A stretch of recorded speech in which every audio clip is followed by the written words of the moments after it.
نحمده ونصلي ونسلم على حبيبه الكريم الأمين العزيز الرؤوف الرحيم وعلى آله وأصحابه الأفضلين الأكرمين أجمعين. أما بعد فأعوذ بالله من الشيطان الرجيم. بسم الله الرحمن الرحيم.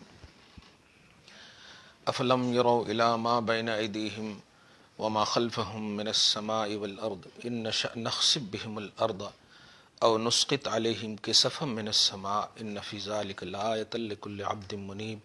صدق الله العظيم.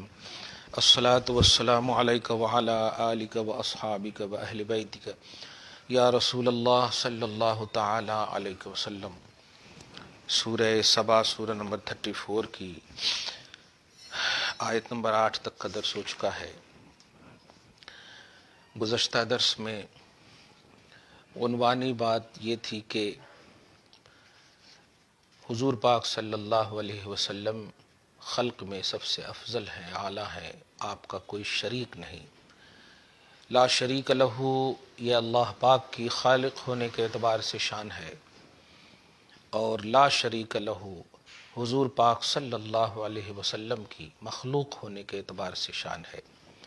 چنانچہ حضرت سیدنا امام بوصیری رضی اللہ تعالیٰ عنہ کے حوالے سے آپ کو یہ بات بتائی گئی کہ منزہ عن شریک فی محاسنہ، کہ حضور پاک صلی اللہ علیہ وسلم اپنے محاسن کے اعتبار سے، کمالات کے اعتبار سے آپ کا کوئی شریک نہیں، بلکہ شریک سے آپ پاک ہیں. گزشتہ گفتگو کا یہی خلاصہ تھا. تو گستاخ کفار اور منافقین، جن لوگوں نے خصوصاً حضور پاک صلی اللہ علیہ وسلم کو رجل عام سمجھا اور مجنو وغیرہ کا جملہ کہا، کسا، ان لوگوں کا انجام بہت ہی برا ہے. عام زبان میں گستاخ رسول کا بہت دردناک انجام ہے. خدا کی معرفت بھی رسول کے بغیر نہیں ہو سکتی، خدا کا انکار بھی رسول کے انکار کے بغیر کوئی نہیں کر سکتا. رسول کا انکار ہی خدا کا انکار ہے، کیونکہ خدا کا تعارف اور خدا کی تعریف انبیاء اور رسول ہی کرتے ہیں، اور اللہ پاک نے اپنی معرفت کے لیے ذات کے اعتبار سے حضور پاک صلی اللہ علیہ وسلم کو اور صفات کے اعتبار سے دیگر انبیاء اور رسول کو مبعوث فرمایا. آج کی آیت کریمہ بھی کچھ اسی طرح ہے. چنانچہ آیت کی تمہید میں میرے غوث فرماتے ہیں کہ ثم اشار سبحانہ الی کمال قدرتہ و اقتدارہ علی انتقام المکذبین. جو لوگ یوم حشر کو، جزا کو جھٹلاتے ہیں، ان کے انتقام لینے پر اللہ قادر ہے. جو لوگ رسول پاک صلی اللہ علیہ وآلہ وسلم پر افتراء کا فتویٰ لگاتے ہیں، کذب کا، جھوٹ کا فتویٰ لگاتے ہیں، اس پر بھی بدلہ لینے، اس سے بھی بدلہ لینے پر اللہ قادر ہے. اور خبط، جنون کے جو پہلو پیش کیے تھے، یا وہ جو لا یلیق بشانہ صلی اللہ علیہ وسلم، جو حضور پاک صلی اللہ علیہ وسلم کی شان کے لائق نہیں تھی، وہ باتیں بھی ان کی بارگاہ میں پیش کیے.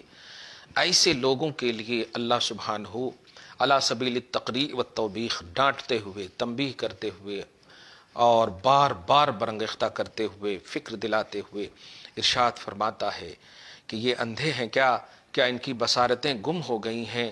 یہ عناد اور سرکشی میں اتنا مگن ہے کہ یہ بھول چکے ہیں.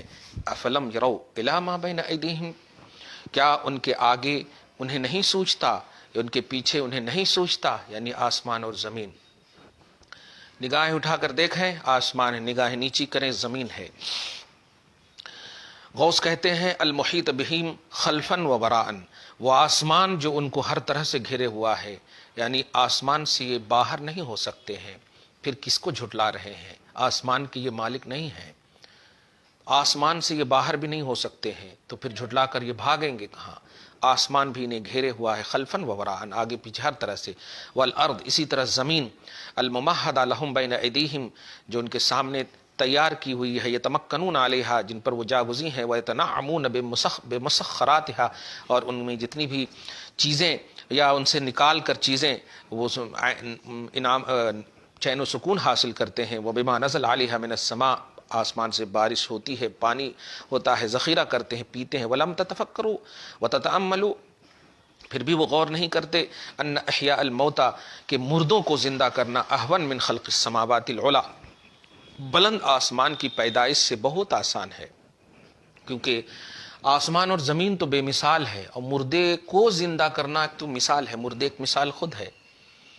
جب کچھ نہیں تھا تو ہمیں پیدا کیا اللہ تعالیٰ نے، پیدا کرنے کے بعد ہمیں موت دے کر پھر کیسے نہیں پیدا کر سکا. آسمان زمین تو بغیر عماد ترونہ، بغیر پلر کے، اس کی تو کوئی مثال نہیں ہے. تو یہ اہون ہے، زیادہ آسان ہے. یعنی بعض بعد الموت کا عقیدہ اور انکار نہ رکھنے والے، عقیدہ نہ رکھنے والے، انکار کرنے والے کو اللہ پاک کہہ رہا ہے. جو نبی صلی اللہ علیہ وسلم نے کہہ رہے تھے ڈرو آخرت سے، بعض بعد الموت سے، موت آنی ہے، برزخی دنیا ہے، لیکن نہیں مانا. خیر، تو اللہ پاک فرماتا ان نشاء نخسف بہم الارض، اگر ہم چاہ لیں تو انہیں ہلاک کر دیں، اگر چاہ لیں تو انہیں کچل ڈالیں. نخسف بہم الارض، زمین میں دھسا دیں، ایسے ہی جیسے کہ ہم نے قارونیوں اور قارون جیسوں کو دھسایا. کون تھے؟ موسیٰ علیہ السلام ہی کے زمانے کے. غور کریں آپ. اور نسقط علیہم کے سفب من السماء، یا آسمان سے کوئی عذاب کا ٹکڑا گرا ڈالیں. فنہلکہم بہا، پھر اس کے ذریعے سے انہیں ہلاک کر دیں اگر ہم چاہ لیں. کیوں یہ دعوت دے رہے ہیں عذاب کو؟ کیوں یہ دعوت دے رہے ہیں میرے عقاب کو؟ میرے حبیب کو مان لیں، یہ میرے نبی صلی اللہ علیہ وسلم کو مان لیں. بس اتنا کہنا چاہ رہا اللہ تعالیٰ. کیا مطلب خدا کی آپ ربوبیت کا اندازہ لگائیے، وہ عالمین کا رب کیسے ہے، اندازہ لگائیے. وہ بغیر نبی کے بھی بندوں پر قادر ہے کہ اس کو توفیق دے دے اور اس نیک عمل کریں، اچھا کریں. لیکن نہیں، اپنے محبوبوں کے ذریعے سے جو اپنی معرفت چاہتا ہے، یہ چاہت پر آپ ہم اگر قربان ہو جائیں تو اللہ پاک آپ کو چاہنے لگے گا، سرخرو ہو جائیں گے آپ. خیر، اللہ پاک فرماتا ان فی ذالک لآیۃ لکل عبد منیب، یعنی اس طرح جو ہم بیان کر رہے ہیں کہ جو لوگ نبی صلی اللہ علیہ وسلم کی بات کو خاص طور سے نہیں مان کر کے جو اپنے آپ کو دعوت عذاب دے رہے ہیں، جو عذاب کی دعوت دے رہے ہیں، عقاب کی دعوت دے رہے ہیں، میرے غضب کی دعوت دے رہے ہیں، یہ بیان کر کے جو میں نے بتایا کہ آسمان کو دیکھو، زمین کو دیکھو، تم گھرے ہوئے ہو، بھاگ نہیں سکتے، اور آسمان و زمین کا مالک میں ہوں، تم نے نہیں پیدا کیا. اس میں یقیناً نشانی ہے، دالتنا علی قدرتنا وقہرنا علی انتقام من خرج عن ربقت عبودیتنا، جو بندے ہونے سے بھی ہم معبود ہیں، تم عابد ہو. اپنی عابدیت، اپنی عبودیت سے خارج مت ہو. تمہاری شان ہے جھکنا، ہماری شان ہے تمہیں جھکانا، لیکن میں اپنے محبوبوں کے ذریعے سے تمہیں چاہتا ہوں جھکانا. مان لو میری بات. واہ، لکل عبد منیب. تو اس میں نشانی، یعنی اس طرح کے بیان کرنے میں نشانی کس کے پاس ہے؟ منیب. عبد منیب اسے کہتے ہیں جو رجوع لانے والے بندے کو. چنانچہ غوث خود کہہ رہے رجع الینا وحرب عن مقتضیات قہرنا وجلالنا. واہ، منیب، عبد منیب وہ ہے جو ہمیشہ اللہ کی طرف رجوع کرے اور اللہ کے قہر و جلال کے مقتضیات سے بھاگے. یعنی جن اعمال کی بنیاد پر اللہ قہر نازل کرتا ہے وہ اعمال نہ کرے. بعدما عرف ان الکل منا بدأ وبحولنا وقوتنا ظہرا، اور بعد اس کی کہ وہ جان جائے کہ سب کا ساری چیزیں ہماری ہی سے آغاز ہوتی ہیں اور ہماری قوت اور طاقت ہی سے ظاہر ہوتی ہیں، اور ساری چیزیں ایسے ہی ہیں جیسے کہ ظاہر ہوئی تھی، لوٹ کر پھر میرے پاس آئیں گی. اذ من المبدا والیہ المنتہا، اس لیے کہ آغاز بھی میری ہی جانب سے ہوتی ہے اور انتہا بھی ہماری ہی طرف ہے. ولیس وراءنا مقصدا ومرما، مقصد ومرما، اور ہمارے علاوہ کوئی مقصد، لا مقصد الا انا، میں ہمارے علاوہ کوئی مقصد نہیں، انتہا نہ ابتدا نہ انتہا. اب آیت نمبر 10، اس میں خاص طور سے جو آج کا عنوان بھی ہے ہمارا، اس بڑی توجہ سے آج کا یہ عنوانی پہلو دھیان میں رکھیے گا. اللہ کے محبوب بندے کو بھی اللہ تعالیٰ طاقت. اب کل تو اس سے بڑی بات کیا ہوگی کہ لا شریک لہو کا عقیدہ اللہ پاک نے اپنے حبیب کو بھی عطا فرمایا. تو اللہ کے محبوب بندے جو ہیں نا مجبور نہیں ہوتے ہیں، مختار ہوتے ہیں. ہاں، جن لوگوں نے اللہ کے محبوب بندوں کو اس انداز میں رسپیکٹ دی ہے اور بلیو کی ہے، اللہ پاک ان کو بھی اپنا محبوب بنا لیتا ہے. خیر، توجہ سنیں کہ آیت نمبر 9 ہو گئی. 10 میں اللہ سبحانہ فرماتا وَلَقَدْ آتَيْنَا دَاوُودَ مِنَّا فَضْلًا، اور بے شک ہم نے داؤد کو اپنا بڑا فضل دیا. اب بڑا فضل کیا ہے ذرا غور کریں. یعنی نبوت اور کتاب ایک قول، اور دوسرا قول یہ ہے کہ ملک یعنی بادشاہت، اور تیسرا قول یہ ہے کہ حسن صورت، خوبصورت بنائے. تمام چیزیں جو آپ کو خصوصیت کے ساتھ عطا فرمائی گئی حضرت داؤد علیہ السلام. اور اللہ تعالیٰ نے پہاڑوں اور پرندوں کو حکم دیا ہم تو جاندار ہیں. یہی اصل آج کا پوائنٹ ہے کہ ہم جاتے ہیں اللہ کے محبوب بندوں کی بارگاہ میں تو لوگ اس طرح کی بھپتیاں اور جملے کستے ہیں کہ تمہارے کیا سنیں گے. ارے یہ اللہ والے تو وہ ہیں جو پرندوں کی سنتے ہیں، بے جمادات، حیوانات، نباتات، یہ سب بھی ان کے تابع مسخر ہے. اور تو سوچیں آپ ذرا، ہم اشرف المخلوقات کی تو بات ہی الگ ہے، اللہ کے محبوب بندوں کا کانسیپٹ سمجھیے. چنانچہ غور کریں، یہاں پہ غوث پاک فرماتے ہیں کہ ہم نے اپنی کمال قدرت اور وفور حکمت کے ساتھ اپنے بندے داود کو جو مقام خلافت اور حکومت تامہ کے لائق ہیں، ہم نے خاص فضل عطا فرمایا جو دیگر انبیاء کرام سے انہیں ممتاز کیا. اور وہ یہ غوث کہتے امرن الجمادات والحیوانات باطاعتہ، کہ ہم نے جمادات کو اور حیوانات کو حکم دیا ان کی اطاعت کا. کمال ہے کہ اللہ پاک خود حکم دے رہا ہے کہ اے جمادات، اے حیوانات، یہ داود کی بات مان. اب آپ بتائیے، جو لوگ یہ کہتے ہیں کہ ہم اللہ کو چھوڑ کر کے کسی کو نہیں مانیں گے، یہ بات کتنی بڑی غلطی ہے، کتنی بڑی غلط بات ہے. آج جماعت والے، اہل حدیث، وہابی، جتنی بھی اہل سنت و جماعت کے علاوہ لوگ ہیں، وہ یہی بولتے ہیں کہ نہیں ہم اللہ کو مانتے. بھئی اللہ کو کیا آپ مانتے ہیں؟ جو اللہ کہہ رہا وہ مانیں نا آپ. اللہ پاک جب جمادات اور حیوانات کو کہہ رہا ہے کہ داود کو مانو، سوچیں آپ، جمادات، حیوانات، جمادات لا ہے جس کے اندر کوئی ہے نہیں، نباتات کیا ہے یہ گھاس گھس پتھر وغیرہ، یہ سب کو حکم دے رہا ہے کہ مطلب اطاعت کرو. سوچیں اشرف المخلوقات کے حوالے سے کیا ایسے ہی ہوگا کہ اپنے محبوبوں کے حوالے سے ایزی رہو؟ جو اللہ اپنے محبوب بندے کے حوالے سے جمادات اور نباتات کو اتنا اس طرح وفادار بنائے، وہ اپنے سب سے اعلیٰ محبوب کے حوالے محمد عربی صلی اللہ علیہ وسلم کے حوالے سے ان کی امت کے باب میں کس طرح سے مطلب بتایا ہوگا، یا کس طرح سے اس کا منشا ہوگا. آپ سمجھیں اس بات کو. حضرت داؤد علیہ السلام محمد عربی صلی اللہ علیہ وسلم سے افضل نہیں ہے، بلکہ یہ ان کے بھی آقا صلی اللہ علیہ وسلم نبی ہیں. سورہ آل عمران کے آیت نمبر 80 میں آپ دیکھیں گے، میثاق النبی لما آتیتکم من کتاب لتؤمنن بہ، ضرور سارے انبیاء کرام تم سب محمد عربی پر ایمان لاؤ گے. تو جتنی بھی انبیاء کرام ہیں سب کو نبی ہونے کے ساتھ ساتھ محمد عربی صلی اللہ علیہ وسلم کا امتی ہونے کا بھی شرف حاصل. لتؤمنن، سارے انبیاء کرام حضور صلی اللہ علیہ وسلم کے امتی بھی ہیں، سب ایمان لائے حضور صلی اللہ علیہ وسلم پر. تو آپ سوچیں، ان میں سے ایک نبی حضرت داؤد علیہ السلام ہے. ان کی شان یہ ہے کہ اللہ پاک نے ان کے تابع کس کو کر دیا؟ حیوانات، جمادات، سب کو تابع کر دیا. بتائیے حضور کے تابع کیا کہنے؟ کس طرح سے لوگ کہتے حضور مجبور ہے؟ معاذ اللہ رب العالمین. داؤد علیہ السلام اس طرح پاورفل، ابھی ایک اور نبی کا نام آئے گا انشاءاللہ آئندہ درس میں، لیکن داؤد علیہ السلام کے حوالے سے اللہ پاک یہ فرما رہا کہ ہم نے جمادات اور حیوانات کو ان کے تابع کر دیا ہے. اشرف المخلوقات کو گیا گزرا سمجھتے، بارگاہ رسالت میں لو لگانے کو گیا گزرا سمجھنے. خدا کی قسم، اللہ تعالیٰ جب چاہ لیتا ہے تو اللہ کی چاہت میں انٹرفیئر نہیں کرنا چاہیے، انٹرسٹڈ ہونا چاہیے.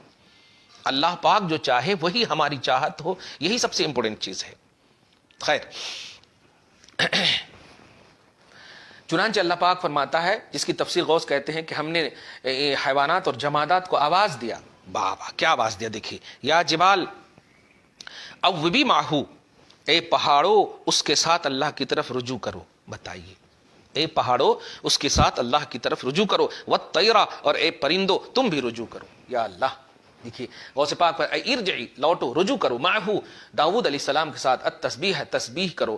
وسیری معہو، اور چلو ان کے ساتھ حیث سارا، جہاں وہ جائیں. ولا تخرج عن حکمہ، اچھا ان کے حکم سے باہر نہیں ہونا. دیکھیے، جہاں عقل و شعور نہیں ہے، غلامی کا شرف انہیں اللہ پاک عطا فرما رہا. جہاں عقل و شعور نہیں، ہمیں تو عقل و شعور ہے. ہم اگر اللہ کے محبوب بندے کے غلام بن جائیں تو اللہ کا مقصد، اللہ کے منشا اور مقصد کے خلاف کیسے ہو سکتا ہے؟ بے جان کو، بے حس کو ظاہری طور پر کرنا انسان کے مقابلے میں، ورنہ اپنے اپنے حساب سے سب کو اللہ پاک نے دیے، لیکن جمادات، حیوانات سے تو ہم بہرحال ممتاز اور اعلیٰ اور اشرف ہیں. تو جب اللہ اپنے محبوب بندے کا غلامی ہونے کا شرف جمادات و حیوانات کو دینے پر قادر ہے، اور چاہت ہے اس کی، مشیت ہے اس کی. آپ کے قرآن پاک میں یہ آیت کریمہ سورہ سبا کی آیت نمبر 10-11 میں آپ دیکھیں گے. تب سے تو کیا ہمارے لیے یہ چاہ رہا ہو کہ تم نبی کو چھوڑ کر کے اپنا بس عیش و آرام کی دنیا میں اور 40 دن کے چلے میں، 80 دن کے چلے میں آپ صرف رہو؟ یہ بہت بڑی غلطی ہے. میں یہی کہوں گا کہ یا تو سدھر جائیں یا قرآن پاک کی ریئلٹی کا مطالعہ کریں، اصل کا مطالعہ کریں. خیر، تو داؤد علیہ السلام کی یہ شان بتایا اللہ پاک نے کہ پہاڑوں کو اور پرندوں کو ہم نے اس کے تابع کر دیا. اللہ اللہ اللہ، اللہ پاک ہم سب کو اپنے محبوبوں کی غلامی کا شرف نصیب فرمائے. اور ساتھ ہی ساتھ یہ بھی دیکھیے وَأَلَنَّا لَهُ الْحَدِيدَ، اور ہم نے اس کے لیے لوہا نرم کر دیا. آپ لوہا کو نہ توڑیں، آپ کے سر پہ لوہا مار دے تو آپ کا سر پھوٹ جائے، لیکن حضرت داؤد کے ہاتھ میں لوہا آ جائے تو نرم ہو جائے. نرم کیسے کیا اس کو ذرا سی آپ توجہ سنیں. آپ کے دستے مبارک میں یعنی حضرت داؤد علیہ السلام کے دستے مبارک میں آ کر مثل موم یا گوندے ہوئے آٹے کے نرم ہو جاتا تھا، اور آپ اس سے جو چاہتے بغیر آگ کے اور بغیر ٹھونکے پیٹے، آگ میں بھٹی میں ڈال کر کے بناتے ہیں نا، نہیں وہ نہیں، بغیر آگ کے بغیر ٹھونکے پیٹے بنا لیتے تھے. اس کا سبب یہ بیان کیا گیا ہے کہ جب آپ بنی اسرائیل کے بادشاہ ہوئے تو آپ کا طریقہ یہ تھا کہ آپ لوگوں کے حالات کی جستجو کے لیے اس طرح نکلتے کہ لوگ آپ کو نہ پہچانے، اور جب کوئی ملتا اور آپ کو نہ پہچانتا تو اس سے آپ دریافت کرتے کہ داؤد کیسا شخص ہے. سب لوگ تعریف کرتے. اللہ تعالیٰ نے ایک فرشتے بصورت انسان بھیجا، ایک فرشتہ بصورت انسان بھیجا.